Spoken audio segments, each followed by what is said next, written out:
함께 찬송하겠습니다. 찬송가 405장입니다. 405장 함께 찬양하겠습니다.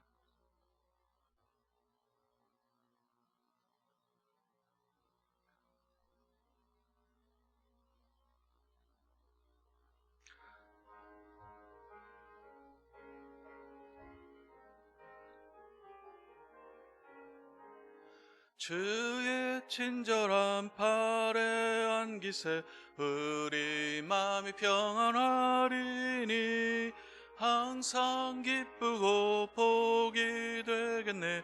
영원하신 팔에 안기세 주의 팔에 그 크신 팔에 안기세 주의 팔에 영원하신 팔에 안기세 날이 갈수록 주의 사랑이 두루 광명하게 비치고 천성 가는 길 편히 가리니 영원하신 팔에 안기세 주의 팔에 그 크신 팔에 안기세 주의 팔에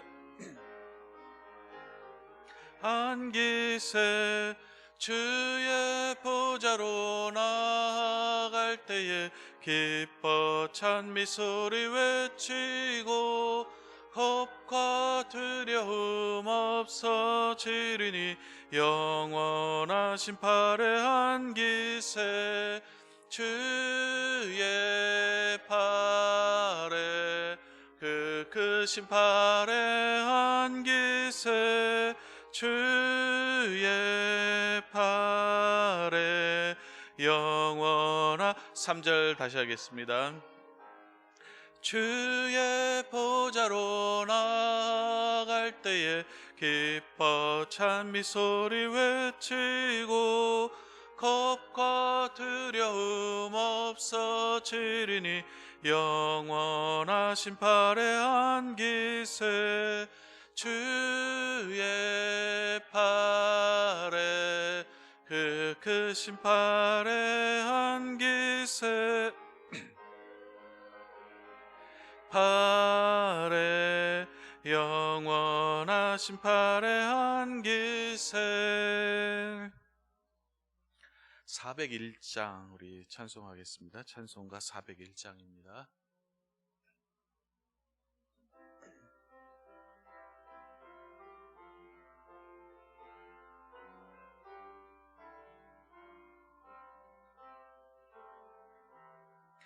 주의 곁에 있을 때 마음이 든든하오니 주여 내가 살 동안 인도하여 주소서. 주여 주여 나를 인도하소서. 바른 세상 살 동안 주여 인도하소서. 피난처인 예수여 세상 물결험할 때 크신 은혜 베푸사 나를 숨겨주소서. 주여 주여 나를 인도하소서. 바른 세상 살 동안 주여 인도하소서. 세상 풍파 지난 후 영화로운 나라와 눈물 없는 곳으로 들어가 하게 하시네. 주여 주여 나를 인도하소서. 다른 세상 살 동안 주여 인도하소서. 아멘. 295장 찬송하겠습니다. 찬송가 295장입니다. 295장. 조금 빠르게 할까요? 295장입니다.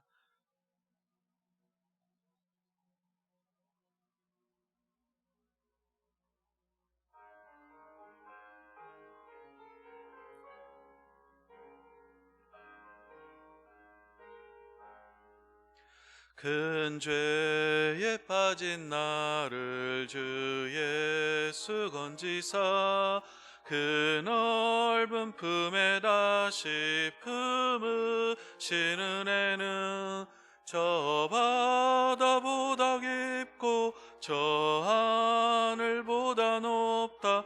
그 사랑 영원토록 나 찬송하리라. 날로 더욱 귀하다. 날로 더욱 귀하다. 한이 없이 넓은 우리 주의 사랑 날로 더욱 귀하다. 옛날에 유대 땅에 주 예수 다닐 때 그 은혜 받으려고 큰 무리 모였네. 눈먼 자 병든 자를 다 고쳐주셨으니 나 같은 죄인까지 그 은혜 받도다. 날로 더욱 귀하다. 날로 더욱 귀하다. 한이 없는 우리 주의 사랑 날로 더욱 귀하다. 주 입으신 사랑으로 만 백성 위하여 그 십자가의 고난 다 받으셨으니 그 속죄 받은 성도 큰 소리 함께 높여 온 천지 울리도록 주 찬송하리라. 날로 더욱 귀하다. 날로 더욱 귀하다. 우리 주의 사랑 날로 더욱 귀하다. 시간이 됐습니다. 우리 마음을 정돈하여 하나님 앞에 나아가도록 하겠습니다. 다 함께 예수 우리 왕이여 찬송하면서 수요일 오전 예배 하나님께 올려드리겠습니다.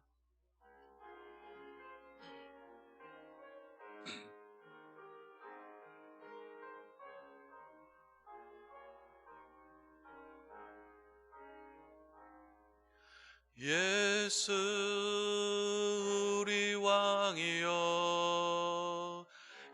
이곳에 오소서. 보좌로 주여 임하사 찬양을 받아 주소서. 주님을 찬양하오니 주님을 경배하오니 왕이신 예수여 오셔서 좌정하사 다스리소서. 여호와는 선하시니 그의 인자하심은 영원하고 그의 성실하심은 대대에 이르리로다. 아멘. 사랑과 은혜가 풍성하신 하나님, 이 시간에도 우리의 분주한 일상을 잠시 내려놓고 하나님 앞에 나왔사옵나이다. 많은 사람들이 어렵고 힘든 가운데 있지만 그래도 주의 은혜를 구하기 위하여 이 자리에 나왔사오니 하나님께서 하늘의 문을 여시고 우리에게 풍성한 은혜로 함께하여 주옵소서. 오직 우리 주님만 바라게 하시고 주님만 소망하게 하시고 우리 주 예수 그리스도로 말미암아 새로운 힘과 위안을 얻는 귀한 시간 되게 하여 주옵소서. 처음부터 끝까지 우리 주님 홀로 함께 하시고 영광 받으시기를 원하오며 우리 주 예수 그리스도의 이름으로 기도드리옵나이다. 아멘. 하나님 말씀 함께 보겠습니다. 요한계시록에서 보겠습니다. 요한계시록 21장 1절에서 8절 말씀 보겠습니다.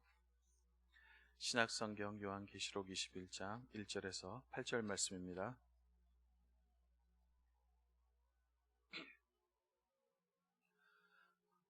한 절씩 교독하겠습니다. 요한계시록 21장 1절입니다. 또 내가 새 하늘과 새 땅을 보니 처음 하늘과 처음 땅이 없어졌고 바다도 다시 있지 않더라.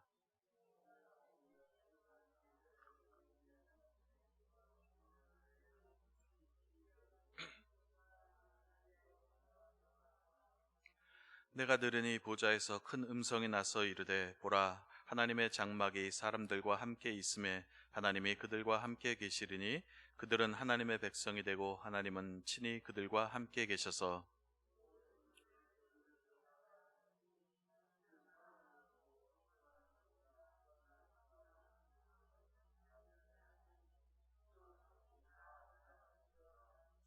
보좌에 앉으시니가 이르시되 보라 내가 만물을 새롭게 하노라 하시고 또 이르시되 이 말은 신실하고 참되니 기록하라 하시고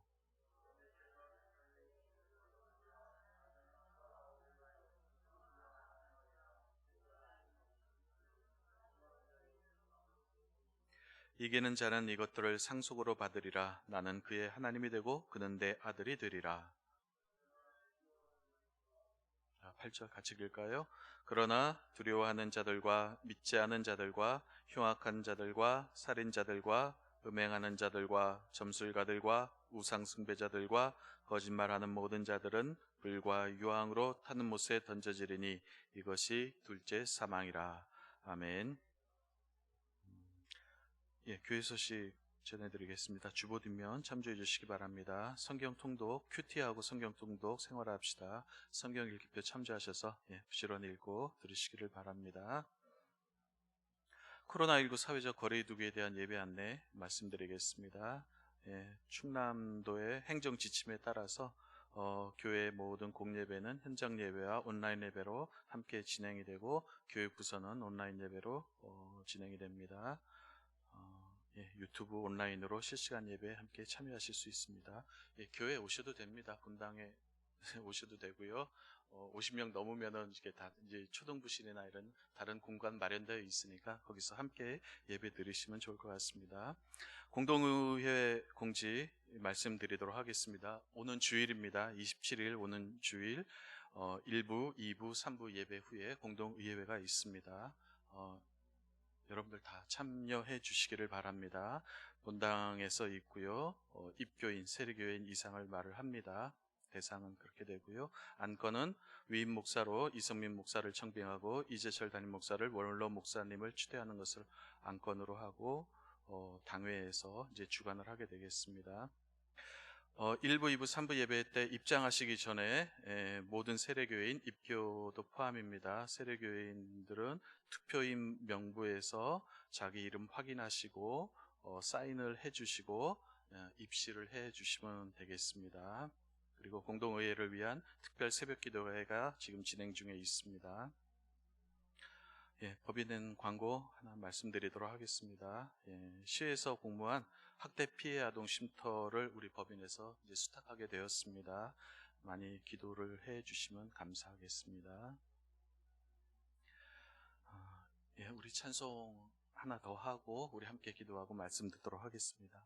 180장 우리 함께 찬송하겠습니다. 찬송가 180장입니다.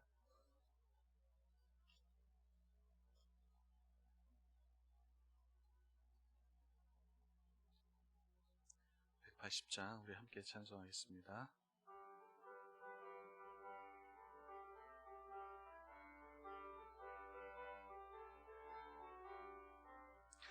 하나님의 나팔 소리 천지 진동할 때에 예수 영광 중에 구름 타시고 천사들을 세계 모든 곳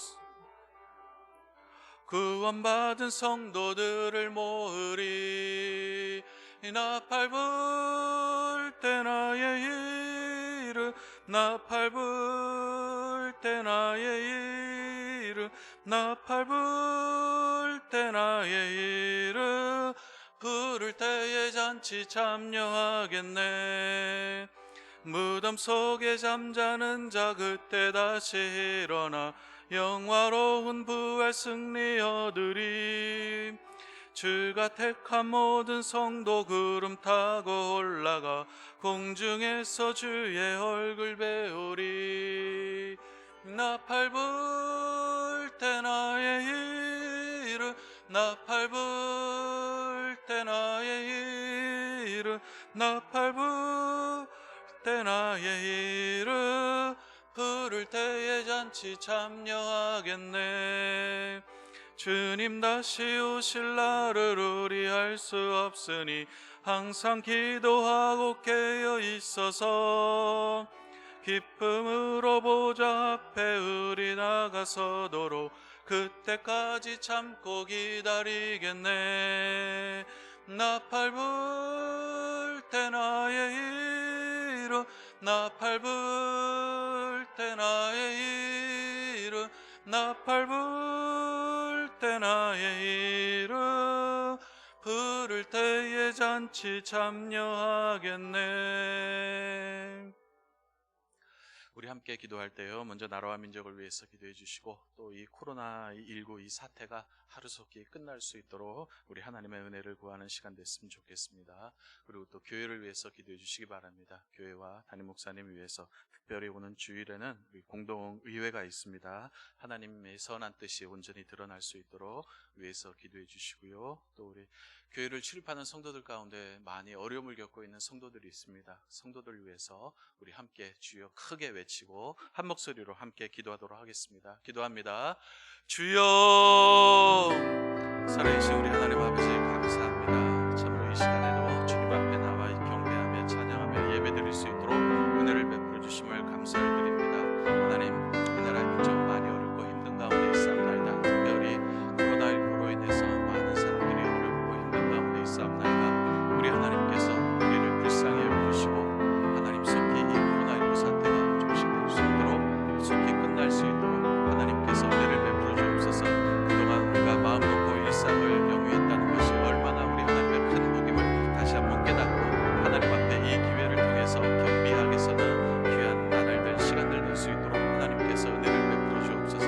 또한 대통령을 비롯한 모든 정치사회 지도자들에게 은혜를 베풀어 주셔서 이 땅 위에 주의 복임을 세우게 하시고 모든 국민들이 함께 행복한 나라를 만들어갈 수 있도록 하나님께서 축복하여 주시고 이 땅에 평화를 내려 주옵소서. 하나님, 주의 교회를 위해서 기도합니다. 세우신 담임 목사님 주의 오른장 중에 붙들어 주시고 또 건강의 복을 더하여 주시고 갑절의 영감을 더하셔서 주의 교회를 이끌어 나가심에 있어 부족함이 없도록 하나님께서 은혜를 더하여 주시고 또 공동의회를 앞두고 있습니다. 하나님의 선한 뜻이 드러나기를 원하오니 하나님이여 함께하여 주시고 축복하여 주옵소서. 하나님, 또 주의 교회를 출입하는 성도들 가운데 어려움을 겪고 있는 성도들이 있사옵나이다. 하나님, 주께서 찾아가셔서 위로하여 주시고 그들의 믿음을 견고케 하시고 다시 한번 하나님 앞에 서게 하시고 어려움은 어려울수록 힘들면 힘들수록 그때일수록 더욱더 하나님 앞에 부르짖는 우리 귀한 성도들 될 수 있도록 하나님께서 은혜를 베풀어 주옵소서. 이 시간에도 주의 말씀 앞에 서게 하시고 하나님의 은혜를 구하는 귀한 시간 될 수 있도록 하나님이여 주께서 역사하여 주시옵기만을 간절히 비옵고 소원합나이다. 살아계신 하나님, 이 시간도 주님 앞에 섰사옵나이다. 하나님께서 우리의 마음의 문을 활짝 열어주시고 들을 길을 허락하여 주셔서 주의 음성을 듣게 하시고 주의 세계로 주의 통치 속으로 더 깊이 들어가는 귀한 시간 되게 하여 주옵소서. 예수 그리스도의 이름으로 기도드리옵나이다. 아멘. 예, 오늘로써 이제 소요리 문답 강론 제가 계속해 왔지 않습니까? 오늘로써 이제 일부가 끝납니다. 일부가 끝나고 그동안은 우리가 기초 교리에 대한 것들을 지금까지 쭉 배워왔습니다. 그래서 오늘 종말론으로 마무리를 짓고 다음 시간부터는 십계명에 대한 내용으로 들어가도록 하겠습니다. 38문까지 오는데 한 2년이 걸렸습니다. 앞으로 65번을 더 해야 되는데 어느 세월에 할지 그냥 까마득한데, 여하튼간에 은근과 끈기를 가지고 그냥 꿋꿋하게 한번 나가보도록 하겠습니다. 지난 시간에 했던 거 한번 복습을 해보도록 하겠습니다. 지난 시간에 37문으로 했는데 영상으로 했습니다. 잘 보셨는지 이제 모르겠는데, 저도 처음으로 제가 설교하는 걸 봤어요. 목소리도 한번 처음으로 이제 들어봤는데 좀 부담스럽더라고요. 이렇게 화면에 크게 비치는 거 보면 너무 저도 부담스럽고 좀 멀찌감치 떨어져서, 화면 보지 마시고 저 보세요. 이제 떨어져서 보는 게 훨씬 더 이제 은혜가 될 줄로 압니다. 자, 지난 시간에 배웠던 거 잠깐 짚고 넘어가도록 하겠습니다. 어떤 내용이었냐면은, 우리 예수 믿는 자의 복은 이 땅에서뿐만 아니라 이 세상을 떠나서 죽음 이후에도 계속되는 영원한 복이다 하는 것을 말씀을 드렸습니다. 우리 37문 한번 같이 읽어볼까요? 같이 읽습니다. 시작. 신자가 죽을 때 그리스도에게서 받는 유익은 무엇입니까? 답은요, 신자는 죽을 때 그의 영혼은 들어가고 그의 몸은 여전히 그리스도께 연합된 채로 부활할 때까지 무덤에서 쉬게 됩니다. 우리는 죽으면은 모든 것이 다 끝난다고 생각을 하죠. 우리는 그렇지 않지만 세상 사람들, 혹은 여러분들이 예수 믿기 이전에는 죽으면 끝이다, 만사가 끝난다 라고 생각을 했는데, 하지만 성경은 이 세상이 끝이 아니라고 말을 하고 있죠. 우리가 모르는, 전혀 상상치 못하는 새로운 세계가 죽음 이후에도 펼쳐진다라고 성경은 분명히 말씀을 하고 있습니다. 새로운 세계뿐만 아니라 새로운 생명에 대해서 또 성경은 말을 하고 있죠. 그래서 성경의 주제가 뭐 여러 가지가 있겠지만 그 큰 주제 중에 하나가 뭐냐면은 영생, 영원한 생명이 주제지 않습니까? 예수님께서도 이 땅에 오신 이유가 우리에게 뭘 주시기 위해서 오셨죠?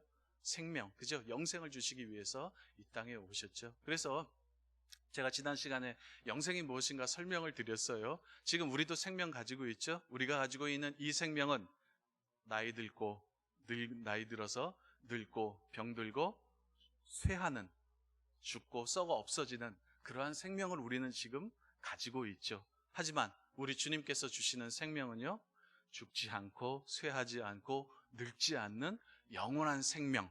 우리는 그 생명을 뭐라고 부르죠? 영생, 예수 생명, 부활 생명, 이렇게 다양한 표현으로 이제 부르고 있습니다. 그래서 영원한 세계, 또 영원한 생명에 대해서 말씀을 드렸고, 또 한 가지 제가 지난 시간에 말씀드렸던 것이 무엇이냐 하면은 몸의 부활에 대해서 말씀을 드렸습니다. 우리 몸은 뭐 화장해서 재로 없어지는 게 아닙니다. 그것으로 끝나는 것이 아니라 우리의 몸도 새로운 몸으로 변화가 됩니다. 그래서 제가 들어드린 예가 애벌레를 예를 드렸습니다. 애벌레 여러분들 아시죠? 이렇게 징그럽게 생긴 거 있죠? 애벌레가 나중에는 뭐가 되죠? 번데기가 되고, 번데기가 나중에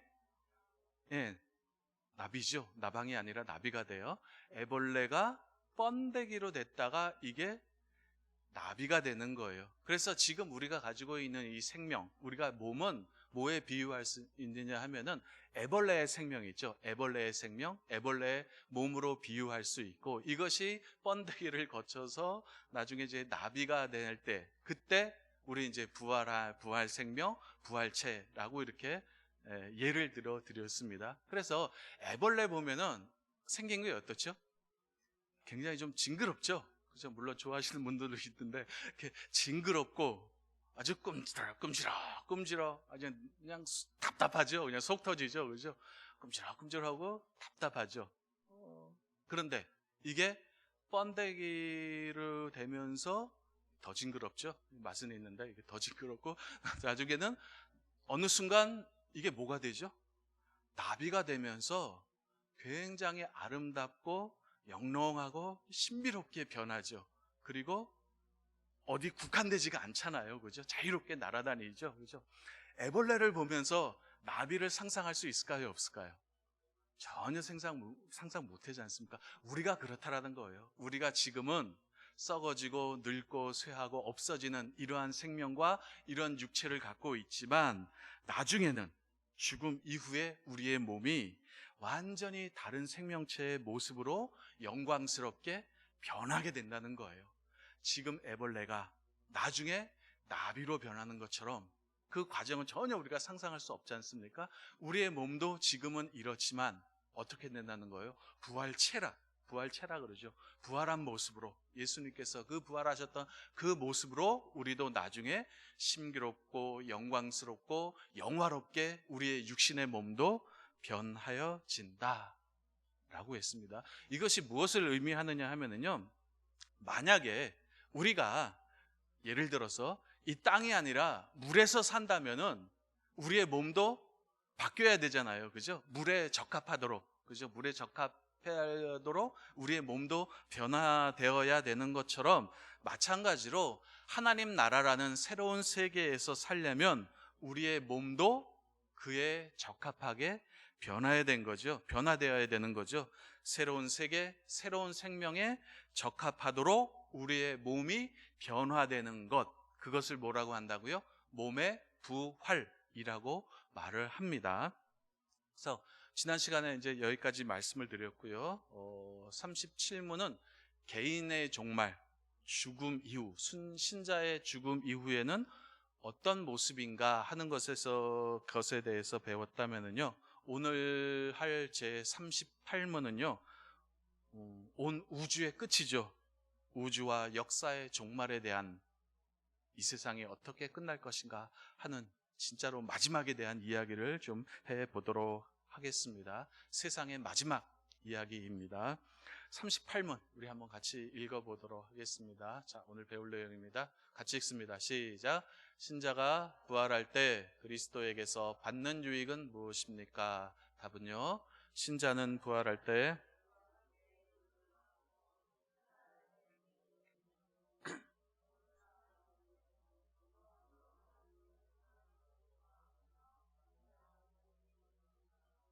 네, 우리는 이런 생각을 하죠. 과연 우주의 종말이 있을까? 인류의 역사, 인류와 그 역사의 끝이 있을까? 하는 그런 생각을 이제 하게 됩니다. 그죠? 그래서 개인의 종말, 인생의 마지막에 대해서는 어느 정도 이해가 되고 상상이 됩니다. 왜냐하면 사람이 나고 죽는 거는 늘상 있는 일이잖아요. 뿐만 아니라 사람만 아니라 모든 동물, 식물도 나고 죽죠. 자연도 이렇게 보면은 생성과 소멸을 반복을 합니다.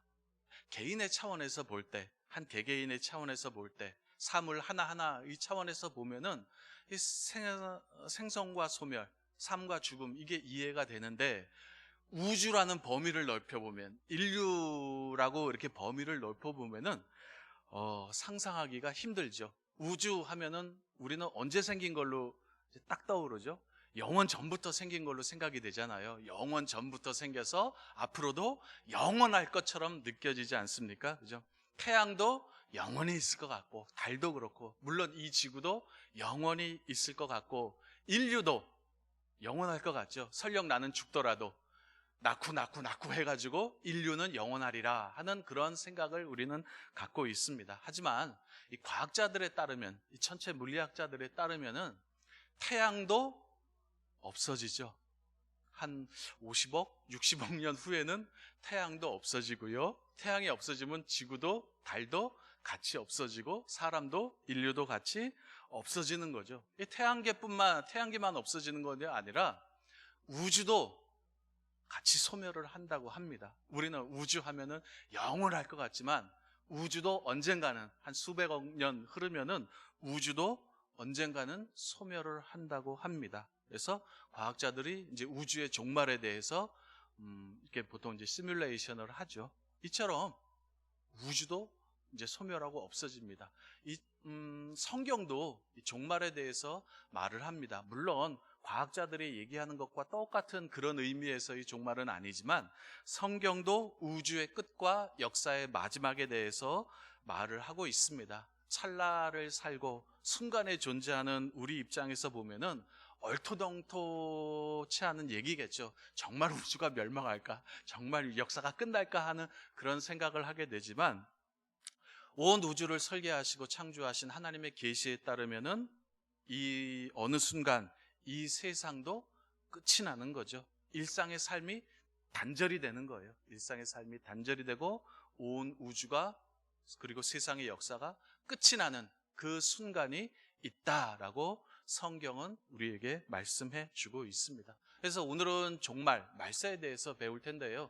우리도 흔히 종말, 말세에 대한 말은 종종 하지 않습니까? 그죠? 근데 이 성경이 말하는 종말이 무엇인가 하는 것은 조금 좀 생각을 좀 해 주셔야 됩니다. 세상에서 쓰는 그런 종말이다, 말세다 하는 말과는 조금 의미가 다릅니다. 어떻게 다르냐 하면은, 종말, 말세 하면은 우리는 어떤 생각이 드냐 하면은 망했다, 끝이다, 이런 파멸, 멸망에 대한 이미지가 먼저 떠오르지 않습니까? 그런데 이 성경이 말하는 이 종말, 말세는 물론 파국, 멸망, 소멸이라는 뜻도 있지만, 성경이 말하는 이 종말, 말세는요, 진짜 의미는 뭐냐 하면은 완성의 뜻이에요.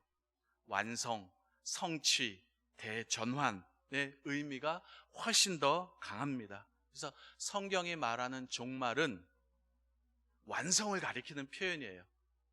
뭐의 완성이냐? 창조의 완성, 구원의 완성을 가리키는 표현이 뭐라고요? 종말이라는 거예요. 그냥 끝났다, 망했다, 그냥 파멸이다, 그런 뜻이 아니라 하나님께서 시작하신 창조의 완성, 구원의 완성이 뭐라고요? 그것을 성경은 종말이라고 말을 합니다. 하나님께서 창세기에 시작하신 창조가, 보시기에 심히 아름다웠던 그 창조가 인간의 죄로 말미암아 완전히 오염되고 어그러졌지만, 신약에 와서 예수님께서 오심으로 말미암아 예수 그리스도 안에서 회복이 되기 시작을 했죠. 그리고 이 회복이 언제 끝나게 되죠? 요한계시록에서 만물이 회복하는 것으로 끝나게 됩니다. 그렇죠? 이처럼 종말은 창조의 완성이에요. 창세기에서 하나님께서 시작하신 그 창조가 어디에서 끝나는 거예요? 요한계시록의 종말에서 끝나는 거예요. 어떻게 끝나냐? 완성으로 끝나는 것입니다. 그래서 종말 하면은 창조의 완성이다라고 생각해 주시고, 또 이 종말 하면은 구원의 완성입니다. 인류를 향한 하나님의 구원 역사가 언제 시작이 됐죠? 예수님께서 오심으로 시작이 됐지 않습니까? 그래서 이것을 예수님이 첫 번째 오셨다라는 뜻에서 처음 초자를 써가지고 한자로 뭐라고 표현하냐 하면은 초림이라고 말을 합니다. 들어보셨죠, 다? 예. 예수님께서 이 땅에 오셨다, 처음 오셨다 그래가지고 이거를 초림이라고 말을 합니다. 예수님께서 이 땅에 오셨다고 구원이 다 이루어진 것은 아니죠. 어떻게 할 수 있죠? 아직도 이 땅에는 전쟁과 기근과 굶주림, 이런 것들이 남아 있지 않습니까? 그죠? 게다가 뭐도 있어요? 죽잖아요, 우리가. 그죠? 예수님께서 오셔서 우리를 구원하셨다고 하는데, 예수님이 구원자라고 하는데, 이 땅에는 아직도 전쟁과 기근과 질병과 가난이 있고, 그리고 모든 사람들이 아직도 죽지 않습니까? 지금 우리는요, 완전한 구원과 해방을 보고 있는 게 아닙니다. 단지 구원이 시작되고 하나님의 통치가 시작된 모습만, 그 과정만 우리가 보고 있는 거지, 완성은 아직 이루어지지 않은 상태죠. 이 완성은 언제 이루어지는 거죠? 예수님께서 다시 오실 때, 그때 이 완성이, 구원의 완성이 이루어지는 것입니다. 예수님께서 다시 오신다라고 해서 한자로 다시 제자를 써가지고 예수님이 다시 오시는 걸 뭐라 그러죠? 재림.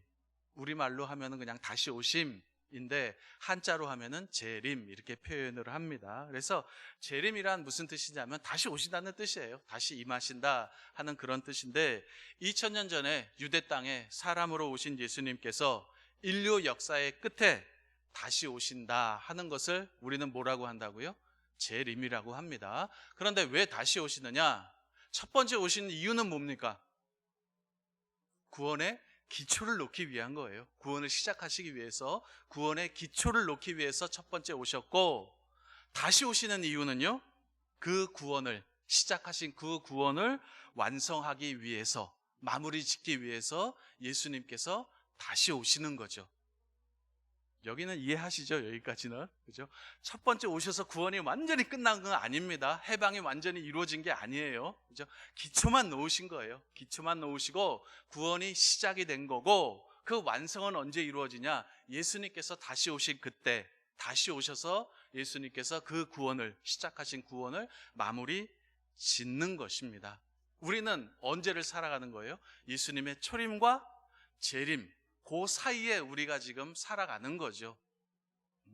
그 중간 시기를 이제 살아가를 하고 있는데, 이 시기를 종말, 말세라고 말을 합니다. 성경은요, 우리는 말세하면 진짜 끝이라고 생각을 하는데, 성경이 말을 하는 말세는요, 예수님이 처음 오셨던 그 초림과 다시 오실 재림, 그 사이, 그 중간 시기 있죠. 그 시기를 종말, 말세라고 하고 있고, 우리는 지금 어느 시대를 살고 있는 거예요? 말세를 살고 있는 거예요. 종말의 때를 우리는 지금 살고 있습니다. 이거를요, 조금 더 전문적인 신학적인 용어로 사용해서 설명을 드리면요, 이런 말이에요. 한번 좀 띄워주실래요? 이미, 그러나 아직 아닌, 이 신학자들이 쓰는 표현이에요. 그냥 우리는 흔히 종말, 말세 이런 말을 쓰는데, 신학자들은 좀 더 전문적으로 이런 표현을 씁니다. 이미 시작된, 그러나 아직 완성은 아닌 그런 시기. 영어로 하면 already, but not yet 이런 표현인데, 이런 표현을 써요, 신학자들이. 이미 시작은 됐지만, 하지만 완성은 아직 안 된 그 시기. 쉽게 말하면 과도기죠. 과도기, 중간기를 우리가 지금 살아가고 있습니다. 하나님의 구원이 예수님의 처음 오심으로 말미암아 시작은 됐지만 아직 완성은 되지 않는 그 시기. 하나님의 통치가 이 땅에 들어왔지만 아직은 완전히 온전히 실현되지 않은 그 중간기, 그 과도기를 지금 우리가 살고 있는 중입니다. 이게 언제 완성이 된다고요? 예수 그리스도께서 다시 오실 때 그 구원이 완성이 되고 하나님의 통치가 완전히 실현이 되는 거죠. 그래서 초대교회 성도들이 기다렸던 것이 바로 이거죠. 뭘 기다린 거예요? 예수님의 재림을 기다린 거예요. 다시 오셔서 빨리 시작하신 그 구원을 완성해 주시기를 초대교회 성도들이 그렇게 바랐던 거죠.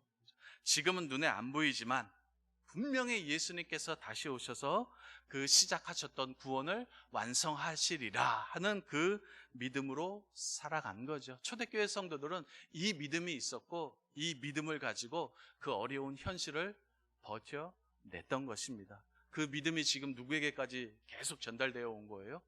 오늘날 우리에게까지 전달되어 온 겁니다. 우리도 사실은 정확하게 우리가 신앙생활을 제대로 하고 있다면은 예수님께서 하루 속히 다시 오셔서 이 땅의 구원을 완성시켜 주시기를 바라야 되는 거죠. 그 믿음과 그 소망을 가지고 우리도 살아간다는 것을 여러분들 잊지 마시기를 바랍니다. 제가 조금 아까 이미 그러나 아직 아닌 이 표현을 이렇게 설명을 드렸죠. 이것이 의미하는 바가 뭔가 하는 것을 여러분들이 좀 알고 계셔야 됩니다. 이 말이 뜻하는 것이 뭐냐면은 제가 좀 아까도 말씀드렸다시피 아직은 완성기가 아니라는 거예요. 완성기가 아니라 뭐라고요? 과도기예요. 과도기, 중간기, 중간 상태라는 그런 뜻입니다. 이 과도기라는 말은요, 어떤 뜻을 내포하고 있냐면 불확실하다라는 거예요. 과도기가 그렇지 않습니까? 아직 끝나지 않은 상태니까 불확실하다, 불안정하다, 그래서 불안하다 하는 그런 뜻을 가지고 있습니다. 완성이 아직 안 됐기 때문에 어수선하죠. 엉망이고 그리고 확실치가 않습니다. 그래서 불안하고 모든 것이 애매모호한 그런 상태가 어느 상태예요? 그게 이제 과도기잖아요. 그죠? 그게 과도기입니다. 그래서 명확한 게 아직은 없어요. 중간 상태이기 때문에 명확한 것도 없고 모든 것이 다 그냥 뒤섞여서 혼재되어 있는 상태, 어수선한 상태가 이제 과도기예요. 지금 우리가 지금 그 과도기를 지금 살고 있는 거예요. 예를 들자면 이런 거죠. 여러분, 예수님이 하나님의 아들 맞습니까? 그리고 세상의 구원자 맞습니까? 우리의 대답은 뭐죠? 예잖아요. 그죠? 우리의 대답은 예입니다. 그런데 세상 사람들은, 믿지 않는 사람들, 그들에게도 예일까요? 아니잖아요. 그죠? 그거는 아니죠. 그죠? 어떤 때는 우리도 아리까리 합니다. 진짜 예수님이 하나님의 아들 맞나? 구세주 맞나? 우리도 사실은 뭐 알쏭달쏭하고 아리까리 하죠. 뭐 이런 마음 들 때도 있지 않습니까? 그죠? 사실 뭐 믿음으로 받아들이는 중이지 뭐 증명할 수는 없잖아요. 그죠? 사실 우리 상태가 그렇지 않습니까? 예, 믿습니다 하긴 하지만 어떤 때 보면 왔다 갔다 하기도 하고 진짠가? 괜히 나만 속는 거 아니야? 뭐 이럴 때도 들기도 하고, 물론 세상 사람들은 완전히 아니다라고 그러죠. 그죠? 그런 상태이죠. 하나님도 마찬가지죠. 하나님이 있습니까? 라고 물으면 우리는 당연히 예죠. 세상 사람들도 그렇게 아느냐? 그거는 아니지 않습니까? 그렇죠? 죄사함, 구원, 천국과 지옥, 영생 뭐 다 마찬가지죠. 우리에게는 확실하지만 세상 사람들에게는 전혀 그렇지가 않죠. 왜 그렇죠? 아직은 과도이기 때문에 그래요. 모든 것이 그냥 섞여 있어요. 확실하지가 않아요. 예수님이 하나님의 아들이신 것이, 하나님이 존재한다는 것이 지금은 중간 상태이기 때문에, 과도이기 때문에, 잠정적이기 때문에 이건 아직은 확실하지가 않아요. 다 어수선해요. 우리는 하나님이 계시다, 예수님이 구원자다 하고 주장을 하는데, 또 다른 사람들은요, 그런 게 어딨냐, 아니다라고 같이 주장을 하잖아요. 그렇다고 딱 부러지게 답이 나왔습니까? 안 나왔습니까? 아직 안 나온 거예요. 이제 혼재 상태예요. 과도기, 잠정적이기 때문에 지금 그런 상태를 우리가 지금 살고 있어요. 그죠? 그래서 우리가 지금 맨날 놀림 받잖아요. 그죠? 야, 하나님이 어디 있냐? 신이 어디 있냐? 아직도 종교를 믿냐? 21세기에 이 최첨단 과학 시대에 아직도 그런 종교를 믿냐? 뭐 이런 말들 듣잖아요. 그죠? 이런 말들도 듣잖아요. 야, 하나님이 있다면은 세상이 왜 이 모양이냐? 예수님이 구원자라면은 뭐 그렇다고 뭐 구원한 게 뭐 있냐? 뭐 이렇게 이제 묻지 않습니까? 뭐 이렇게 묻다 보니까 어떤 때는 신앙생활하면서 우리도 헷갈릴 때가 있죠. 하지만 여러분, 이 불안함, 불확실함, 이 불안정 여러분들이 견뎌내셔야 됩니다. 지금 우리는 과도기를 살아가고 있는 중이에요. 어쩔 수 없어요. 모든 게 불확실해요. 불안해요. 확실하지 않습니다. 언제까지요? 완성될 때까지는 이게 확실한 게 아니에요. 그때까지는 이 불안함, 불확실함, 이거 견뎌내셔야 되는 거예요. 이렇게 예를 들어 드릴게요. 텔레비를 보니까 요즘은 이런 프로가 자주 나오는 것 같아요. 집 고쳐주는 프로그램 혹시 보셨나요? 저만 보고 있죠. 집 정리해주고 집 고쳐주고 하는, 뭐 신박한 정리, 뭐 이런 뭐 하여튼 리모델링 해주고 하는, 죄송합니다. 저만 열심히 보는 것 같아서 그런 프로그램이 요즘 자주 나오는 것 같더라고요. 그래서 어쩌다 한번 봤어요. 어쩌다 한번 봤는데, 그때 어느 집을 고치냐면 어느 탤런트 집을 고치더라고요. 거기 그 집을 이제 정리해 주는데, 자녀가 그 가족 자녀가 이제 다 큰 이제 성인 학생들이죠. 중고등학생 자녀가 셋이 있고, 부인 있고, 그 남편 있고, 5명, 그리고 그 집에 10수년을 살았습니다. 10수년을 애들 키우면서 그 집에 살면은 그 집의 모습이 어떨까요? 대충 상상이 되시죠? 깔끔할 리는 없지 않습니까? 그죠? 이게 TV 화면에 비친 그 집의 모습이 굉장히 그냥 어수선하고 어지럽고, 그냥 좀 심하게 말을 하면은 이게 집인지 창고인지 모를 정도로 그냥 쑤셔 놓은 거예요. 우리 다 그렇지 않습니까? 뭐 마치 이제 저희 집 보는 것처럼 그냥 다 쑤셔 놓고 널려 놓고, 뭐 애들 키우니까 그냥 집이 그냥 엉망이에요. 정신 사납고 그냥 어디서부터 치워야 될지 모르니까 그냥 가족들이 그냥 손을 놓고 있는 거예요. 그런데 그 집을 리모델링하고 이제 정리에 들어갔습니다. 이제 전문가가 와서 견적을 다 뽑고 이제 공사를 이제 하게 됐는데, 공사하는 과정에는 집안이 어떨까요? 엉망이겠죠, 그죠? 더 엉망이겠죠. 완성이 아직 안 됐으니까, 공사 중이니까, 수리 중이니까 그 집안이 이제 엉망이 되죠. 시작은 했지만 아직 공사하고 수리하고 있는 과정이니까 모든 게 뒤죽박죽이고 엉망이 됐겠죠. 그러다가 이제 어느 정도 시간이 흘러가지고 모든 공사가 끝나서 가족이 이제 들어갑니다. 그냥 들어가지 않죠. 뭔가 이벤트를 벌이고 퍼포먼스를 하죠. 가족들이 다 눈을 감고서 이렇게 들어가서, 자, 하나 둘 셋 하면 눈 뜨세요 하고 하나 둘 해서 눈을 탁 뜨면은 어떻게 되죠? 깜짝 놀라죠. 깜짝 놀라고 어떤 분은 그냥 울더라고요. 아내는 이렇게 좋은 집인 줄 알았더라면 하면서 아내는 울더라고요. 이런 거예요. 지금 하나님께서 완전하게 세상을 만들어 놨는데 지금 인간의 죄로 말미암아 다 엉망이 된 거예요. 이 엉망을 예수님께서 다시 오심으로 말미암아 새롭게 하시는 거예요. 다시 리모델링, 이 세상을, 이 세계를 리모델링 들어가는 거예요. 자, 리모델링 하는 과정, 그 정리하는 과정에는요, 별일이 다 일어나죠. 집안에 없어야 될 것들도 들어옵니다. 예를 들자면 뭐 전기톱이라든지 사다리 같은 거, 이런 거 리모델링 할 집안에 다 들어오잖아요. 그죠? 엉망하고 어수선이죠. 지금 상태가 바로 이런 상태라는 거예요. 그죠? 왜 죄가 있느냐? 왜 악이 있느냐?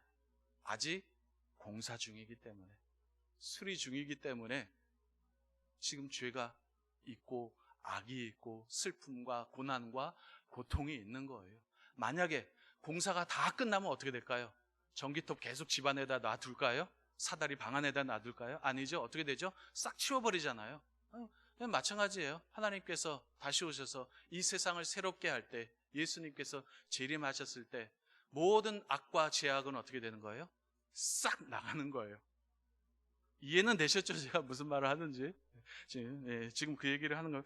아직, 이미, 그러나 아직 아닌의 뜻이 바로 이런 겁니다. 지금은 과도기예요. 수리 중이고 공사 중에 있는 상태입니다. 아니 뭐 예수 믿어도 이게 뭐냐 라고 말씀하실지 모르지만 지금은 아직 완성된 상태가 아니죠. 확실한 게 지금 없습니다. 만약에 우리 집을 고친다고 생각해서 해보세요. 야, 이거 제대로 고치고 있는 건가? 뭐 이런 생각, 제대로 일하고 있는 건가? 뭐 이런 생각 들겠죠. 그죠? 아직은 확실한 게 없고 모든 것이 불확실하고 불안정한 상태에 있는 거죠. 이게 제대로 가는 건지, 우리가 바로 행하고 있는 건지 의심스러울 때가 한두 번이 아니지만, 그래서 우리의 믿음의 선진들이 늘 당부하는 게 있죠. 권면하는 것이 뭐냐 하면은 헷갈리지 말라는 거예요. 오락가락 왔다 갔다 하지 말라는 것입니다. 우리가 가는 길이 맞고 방향 제대로 잡았으니까 흔들리지 말고 끝까지 꿋꿋하게 신앙을 지키면서 믿음의 경주를 다하라 하는 것이 우리 믿음의 선진들이 우리를 향한 권면입니다. 우리 고린도전서 15장 58절 우리 한번 같이 읽어볼까요? 시작. 그러므로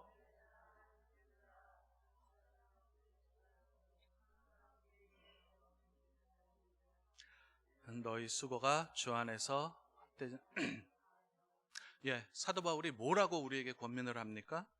견실하며 흔들리지 말라.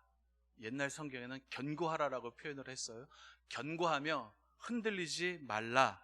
그리고 항상 주의 일에 더욱 힘쓰는 자들이 되라. 너희 수고가 주 안에서 헛되지 않는다라는 거예요. 헷갈리지 말라는 거예요. 오락가락하지 말라는 거예요. 우리가 가는 방향, 이 길이 맞으니까 주변에서 누가 뭐라고 해도 꿋꿋이 이 길을 가라 라고 지금 사도 바울이 우리에게 권면을 하고 있는 중입니다. 자, 그 다음에 또 이제 종말에 관해서 또 말씀드릴 것이 뭐냐 하면은 이 마지막 날, 예수님의 재림 때는 모든 것의 실체가 드러나는 거예요. 그런 날이 모든 것의 실체가 드러나는 날이다 하는 것을 말씀을 좀 드리도록 하겠습니다. 예수님께서 재림하시는 그날은요, 역사의 종지부가 찍히는 그런 날입니다. 어느 순간 갑작스럽게 우리의 일상이 딱 단절이 됩니다. 우리의 일상 계속 진행될 것 같죠? 그렇지 않습니다. 어느 순간, 우리일 때일 수도 있고 아닐 수도 있지만 어느 순간 일상이 딱 단절이 되면서 세상의 역사가 끝나버리죠. 오랜 세월 동안 이 땅에서 펼쳐졌던 파란만장했던 인류의 역사가 마지막 그 막을 내리고 그 실체를 드러내는 날이 바로 예수님의 재림 때라는 거죠. 이렇게 드라마 보시죠. 드라마 한번 예를 들어 드리도록 하겠습니다. 드라마가 이제 처음 시작되고 이렇게 진행이 되면은 서로 인물들과의 관계가 꼬이죠. 막 여러 가지 사건이 일어나고 인물들과의 관계가 이리 꼬이고 저리 꼬이고 막 엉켜서 진행이 되다가 마지막 대단원의 막을 내리면서 모든 것이 다 풀리고 해결되고 실체가 드러나잖아요. 아, 제가 그래서 그랬구나. 제가 그 애였구나 하면서 이렇게 좀 텔레비전 보세요. 예, 저만 열심히 보는 것 같아가지고 참 거시기하네. 예, 그렇잖아요, 그죠? 처음에는 막 얽히고 설키고 뭐가 뭔지도 모르고 왜 저러다 하고 의심스럽게 봤는데 마지막 회 때쯤 되면은 이제 모든 것이 다 정리되고 아, 그래서 그랬구나 하는 것이 이제 확연하게 드러나잖아요. 예수님의 재림하실 때도 마찬가지예요. 예수님의 재림하시는 그날 역사의 목표 그리고 궁극적인 의미가 분명하게 드러나고 은폐되고 왜곡된 것들이 그때 비로소 이제 제자리를 찾게 되는 거죠. 그렇죠? 그리고 우리가 지금도 이유를 몰랐던 그 사건들, 그 이유들이 그때 되면은 명명백백하게 그때 이제 밝혀지는 거죠. 그날 무엇이 확인이 되냐 하면은요, 우리가 옳았다는 게 확인이 되는 거예요. 우리가 지금 가고 있는 이 길, 우리가 지금 하고 있는 이 행위들이 옳았다는 것이 그날 이제 확인이 되는 거죠. 지금 이 땅에서 우리는요 굉장히 바보 같아요. 속는 자 같고 어리석은 자 같고 정신 나간 자처럼 보이지요. 하지만 세상 사람들은 지금 시대가 어느 때인데 그런 걸 믿고 있느냐라고 우리를 한심하게 보죠. 돈을 왜 그런 데 쓰냐? 너 돌았냐? 그렇게 헌금을 하니? 뭐 이런 식으로 얘기를 하지 않습니까? 그죠? 이상하게 이렇게 쳐다보죠. 그죠? 자, 이런 사람들 틈에 살다 보니 어떤 때는 그런 생각도 들잖아요. 이게 괜히 나 혼자 쇼하는 거 아니야? 괜히 하나님, 예수님 없는데 나 혼자 이렇게 막 난리치는 거 아닌가 하는, 혼자 멍청한 짓 하는 거 아닌가 하는 그런 생각도 들 때도 있지 않습니까? 저는 뭐 종종 들었어요. 나 혼자 쇼하는 거 아니야? 막 이런 식으로 생각할 때도 우리가 종종 있는데, 그런데 그날 예수님께서 다시 오시는 그날, 그동안 우리가 믿음으로 인정하고 믿음으로 받아들여 왔던 그 모든 것들이 사실이었다는 것이 확연하게 드러나게 됩니다.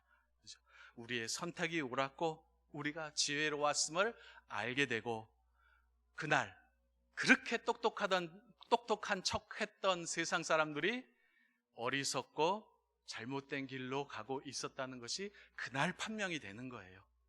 지금은 아니에요. 지금은 잘 몰라요. 하지만 그날 되면은 우리가 옳고 우리가 지혜로웠고 우리가 맞았다는 것이 선명하게, 누가 봐도 명명백백하게 드러나는 거예요. 세상 사람들이 잘못됐고 그들이 틀렸다는 것, 지금은 그들이 옳을지 모르지만 결국에는 그들이 틀렸다는 게 그날 증명이 되고 우리가 옳았다는 게 바로 예수님께서 재림하신 그날에 이제 증명이 되는 겁니다. 그래서요, 예수님이 재림하시는 그날에는요, 불신자와 신자가 구분될 뿐만 아니라 또 무서운 거는 뭐냐면은 교회에 대한 심판도 그날 같이 이루어집니다. 의인 사이에 죄인이 이제 구별이 되는 거죠. 그날에는요, 우리가 갖고 있는 이 믿음이 참 믿음이었는지 거짓 믿음이었는지, 그리고 참 신자가 누군지 거짓 신자가 누군지, 참 사역과 거짓 사역, 참 목회자와 거짓 목회자가 그날 확연히 구분이 됩니다. 지금은 잘 모르지만 그날 그런 일들이, 교회에 대한 심판, 우리의 신앙생활에 대한 그러한 심판이 함께 이루어집니다. 불신자만 심판받는 게 아닙니다. 우리들도, 우리가 가지고 있는 이 신앙생활, 믿음, 사역, 이런 것들도, 누가 참 목사인지 거짓 목사인지 이런 것들도 확연하게 그날 분명히 실체를 드러나게 되죠. 마태복음 7장 한번 봐볼까요? 마태복음 7장. 같이 읽습니다. 22절부터 시작. 그날에 많은 사람이 나더러 이르되 주여 주여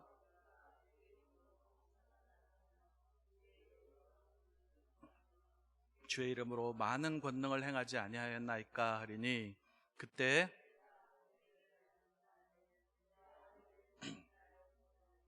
불법을 행하는 자들아 내게서 떠나가라 하리라. 예, 섬찟하지 않습니까? 이 말씀? 예. 큰 교회를 이루고 왕성하게 활동을 해서 능력 있는 목사님인 줄 알았는데, 탁월한 영성을 가진 그런 하나님께서 귀히 쓰시는 분인 줄 알았는데, 그날 주님의 평가가 뭡니까? 내가 너희를 도무지 알지 못하리니 불법을 행하는 자들아 나에게서 떠나라는 거예요. 주의 이름으로 선지자 노릇을 했어요. 귀신도 쫓아냈어요. 대단한 능력과 권능을 드러냈는데, 그래서 참 목사인 줄 알았는데, 참 주의 종인 줄 알았는데, 막상 그날에서 뚜껑을 열어보니까 불법하는 자들아 내게서 떠나라, 이런 판단을 받는 거예요. 이게 뭡니까? 진실이 드러나는 거예요. 그 사람의, 우리의 실체가 드러나는 거예요. 주님과 교회를 위한 열심인 줄 알았는데, 우리 모두가 그렇게 생각을 했는데, 막상 뚜껑을 열어보니까, 그 속마음을 열어보니까 뭐는 거예요? 알고 보니 사업적인 열정과 자기 과시였다라는 거죠. 우리는 몰라요. 그런데 그날에는 분명히 이런 것들이 드러나는 거예요. 무서운 말이잖아요. 그죠? 그날에는요, 우리의 마음속에 있는 것들, 이런 것들이 확연하게 드러나는 거예요. 지금은 감추고 살지만, 모르고 살지만, 그날에는 주님 앞에서는 우리가 행했던 이 모든 것들이 확연하게 드러나는 거죠. 이것을 뭐라고 하냐면 최후의 심판이라고 말을 합니다. 그래서 구원, 예수님께서 재림하시는 그때는요, 반전이 많이 일어납니다. 반전 드라마. 전쟁 반대하는 그런 뜻이 아닙니다. 이게 확 뒤집어졌다는 그런 뜻이에요. 구원은요, 반전 드라마고 역전 드라마입니다. 우리가 생각했던 그 모든 것들이 확 뒤집어지는 그날이 바로 언제냐 하면은 바로 예수 그리스도의 재림 때라는 거죠. 자, 우리 하나만 더 보겠습니다. 자, 마지막으로 요한계시록 한번 가볼까요? 21장 3절에서 5절. 자, 오늘 본문 말씀입니다. 자, 같이 읽어볼까요? 시작. 내가 들으니 보좌에서 큰 음성이 나서 이르되 보라, 하나님의 장막이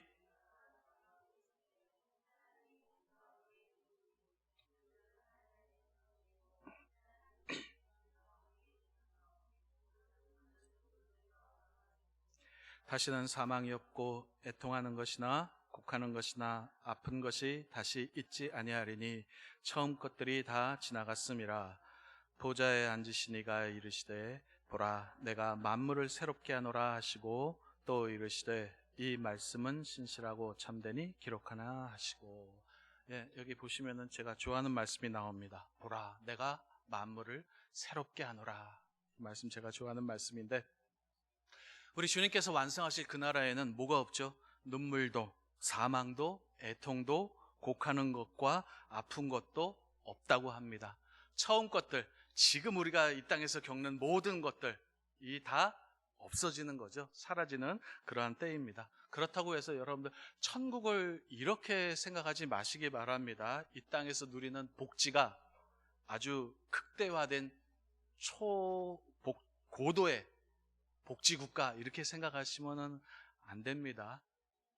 우리가 이제 뭐 여러 가지 복지 혜택을 누리지 않습니까? 뭐 건강보험이라든지 뭐 장기요양이라든지 뭐 이런 여러 가지 복지 혜택, 교육 혜택, 이런 복지가 그냥 최고도로 완성된 그런 복지국가, 최고의 선진국, 이 정도로 생각을 하시면 안 됩니다.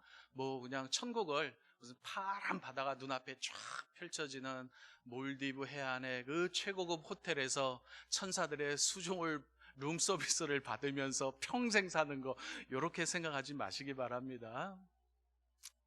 어떤 분들은 자기가 천국 갔다 왔다고 하면서 천국에 가보니 무슨 누구는 뭐 최고급 맨션에 살고 누구는 뭐 초가집에 산다 막 이런 식의 간증을 하는데, 이런 거 다 뻥이니까 그런 거 이제 신경 쓰지 마시기를 바랍니다. 그런 건 없습니다. 자, 천국은 뭐냐면은요, 관계로 설명을 합니다. 새로운 질서, 새로운 관계, 새로운 생명세계, 이렇게 설명을 해요. 성경이. 신학자들이 뭐 기가 막히게 의리의리하고 아름답고 뭐 진짜 좋고 이렇게 설명을 하는 게 아니라, 천국은 새로운 질서, 새로운 관계, 새로운 생명세상, 생명세계, 이런 개념으로 신학자들이 천국을 설명을 합니다. 이게 무슨 말이냐 하면 이런 거예요. 이 땅에서 질서는 뭐의 질서죠? 힘의 질서잖아요. 그렇죠? 힘과 계급의 질서입니다. 만민은 평등하다라고 하지만 우리가 실제로 느끼는 건 평등합니까? 안 평등합니다. 그죠? 뭐가 이 세상을 다스리는 원리예요? 힘의 원리. 그죠? 힘의 질서가 이 세상을 다스리는 거죠. 어떤 힘이에요? 돈의 힘, 그죠? 학벌의 힘, 나이의 힘, 인종의 힘. 이거 인종도 굉장히 힘이 있습니까? 힘이 있습니다. 흑인하고 백인하고 있으면 누가 억울하죠? 백인은 괜히 하얗다는 이유로 대우받죠. 흑인은요, 까맣다는 이유로 천대받고.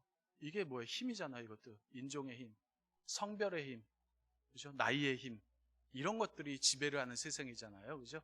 이것들이 뭐를 이루는 거예요? 다 계급을 이루잖아요. 계급을 이뤄서 다스려지는 이런 사회죠. 그래서 돈 없는 사람들은요, 억울하죠. 여러분 억울하잖아요. 그죠?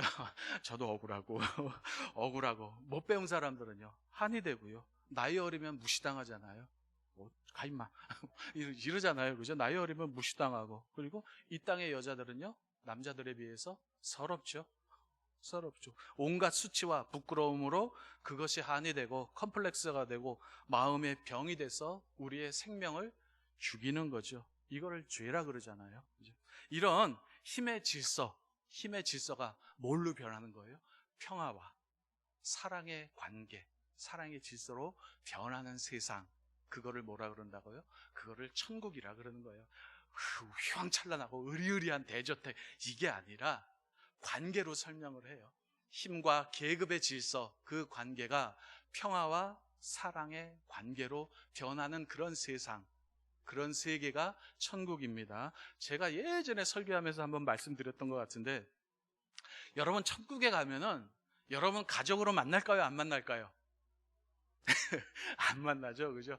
그래서 다시 또 남편과 부인으로 또 자녀와 부모로 이렇게는 안 만납니다. 이 땅에서의 질서예요. 이 땅에서의 질서지, 천국에 가서도 누구의 엄마, 누구의 아빠, 누구의 자식, 누구의 부모 이렇게 만나지 않습니다.